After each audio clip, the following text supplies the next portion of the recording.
എന്റെ കൂടെയുണ്ടായിരുന്ന എല്ലാവരെയും അവർ കൊന്നു. ഞങ്ങളുടെ ഔട്ട് പോസ്റ്റിൽ വലിയൊരു സ്ഫോടനമാണ് നടന്നത്. എല്ലാം തകർന്നുപോയി. എന്ത്?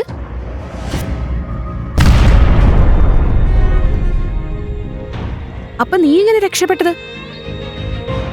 ഞങ്ങളുടെ ഔട്ട് പോസ്റ്റിലെ ഭക്ഷണ സാധനങ്ങളെല്ലാം തീർന്നു പോയിരുന്നു. സാധനങ്ങൾ കൊണ്ടുവരാൻ എന്നെ മറ്റൊരു ഔട്ട് പോസ്റ്റിലേക്ക് അയച്ചതായിരുന്നു. ഞാൻ തിരിച്ചെത്തുമ്പോഴേക്കും ആ സ്ഫോടനത്തിൽ എല്ലാം തകർന്നിരുന്നു.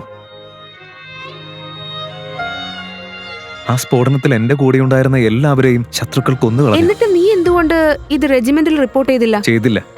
കാരണം ആദ്യം എന്റെ കൂടെയുണ്ടായിരുന്നവരുടെ മരണത്തിന് പ്രതികാരം ചെയ്യണമെന്നായിരുന്നു എന്റെ ആഗ്രഹം. ഓരോരുത്തരും അവരവരുടെ സ്ഥാനത്തിനനുസരിച്ച കാര്യങ്ങൾ ചെയ്യേണ്ടത്. നിനക്കൊരു പട്ടാളക്കാരനാകാനുള്ള ധൈര്യം പോലുമില്ല. പട്ടാളക്കാരൻ എന്ന പേരിന് തന്നെ നാണക്കേടാ നീ.